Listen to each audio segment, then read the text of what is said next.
Hello everyone. Today I'm providing a review of the classic Guide to Intelligent Reading, How to Read a Book. Now, apart from this having a funny title, this book isn't funny at all, but it is a good book. I am not going to say it's great, but it is good. So Mortimer Adler, one of the authors here, is responsible for the Great Books series. And if you spend any time on booktube or looking into classic literature, you're going to find eventually the Great Books series, which takes readers through the entirety of history, reading some of the best books from nearly every century, from as far back as memory serves, mostly from Homer forward. But nonetheless, this book is handy in helping you be successful in reading those kinds of books. And so what we have here is a very simple how-to book and how it's laid out. Let's look briefly at part one, the dimensions of reading. So this is laying out, what reading is. And there are different levels of reading. Certainly there's the elementary level where you just learn how to read. So part one, okay, we've just read at an elementary level. We don't necessarily know what part one means, but we've successfully sounded out the words and read them. And then there's inspectional reading, which would be, suppose we had a new book we've never seen before, we don't know anything about it. We'd go and we'd read the entirety of the table of contents. We would notice the chapter titles. We may go to the back of the book and look at what these appendices are all about. And we may go to various chapters in the book, and we may read a few paragraphs, maybe even a few whole pages here and there, and get a general sense of what is this book about. That would be inspectional reading. Then there's analytical reading. And analytical reading is saying, now we're ready to read this book. We're going to read it from cover to cover, reading every word. And we're going to take some notes along the way. And when we're done reading the book all the way through, we are going to go back to those areas where we made notes and we have questions, and we're going to see if we can't answer those questions better from the text. We may even read the book a second time if we didn't grasp its meaning very well. And we can't say we've read the book until we've understood what the author is trying to convey, and we've done our level best to understand what he's saying and what he means. And then there, of course, is the fourth level of reading, which is syntopical reading. Now, this is where the book excels, right?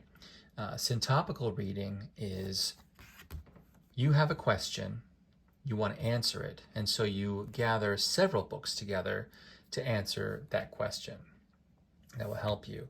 If you've spent any time on this channel, you may have come across that I am reading syntopically about the Greeks and the Romans.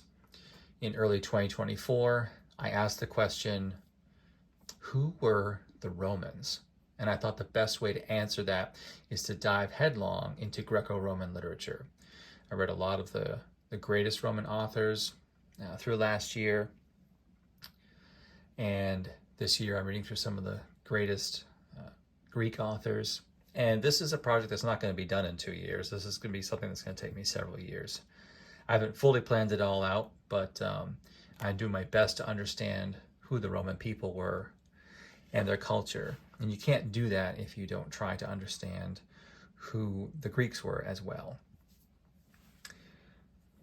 So that would be syntopical reading, and that's where this book excels. Now, where this book fails, and no disrespect to Messrs. Adler and Van Doren, but this book falls flat on its face when talking about fiction and reading fiction. Now, if you're reading nonfiction, such as a historical book like In the Heart of the Sea, if you mean to learn something, say a language, or if you want to learn, another useful skill, we have a book here on logic. This book exceeds expectations in trying to teach you how to read books like that. If a book is trying to teach you something on its surface, like that's its main point, you can tell, and it's nonfiction, then this book is a very good guide. But when it comes to fiction, and I said this book falls flat on its face, is that the writers are telling you the main purpose of any fiction story is that you get the experience that the writer puts you through in the course of reading that book. But there's more to a fiction novel than that. But they say novels don't raise propositions. They don't have arguments. They don't have questions that they're seeking to answer that are greater than the story itself, which would be false. There are many novels that actually do that.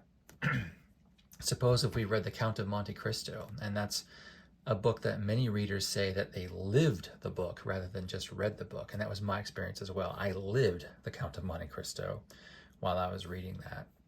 But that book has more to say than just have a fun experience, from cover to cover for 1,200 pages, more or less. There's more going on there. It has a lot of questions that it raises. It has propositions that it puts forward, and it wants the reader to think about those things. But Adler and Van Doren are really ignoring that completely. And though they enjoy fiction, they enjoy Shakespeare, they enjoy poetry, I think that their understanding of those genres is very superficial, unfortunately. They seem to only get entertainment out of those things rather than deeper meaning. Like, what is the author really trying to say? What does the author really want to talk about? In some ways, it's easier to talk about big questions through a novel than it is through a book that is just straightforward narrative, a historical narrative, right? Though this is a very good book, In the Heart of the Sea. Bigger questions can be raised through story than through straight, cold, historical narrative. And that seems to go over the author's heads. And that's why I would say, don't use this book if you are looking for insight into understanding stories.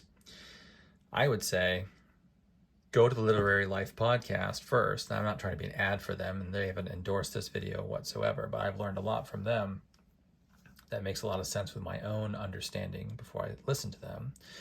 But go to someone like Literary Life podcast first before you come to this book to try to learn to understand fiction. If you use this book to understand fiction, you're going to be disappointed.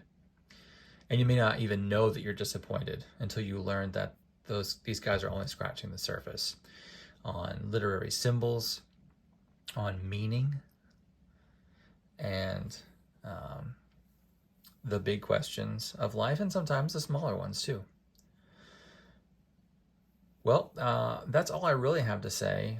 So if you're looking to get insight on reading nonfiction, instructional books, on expositional books, textbooks, then this certainly is a great place to go.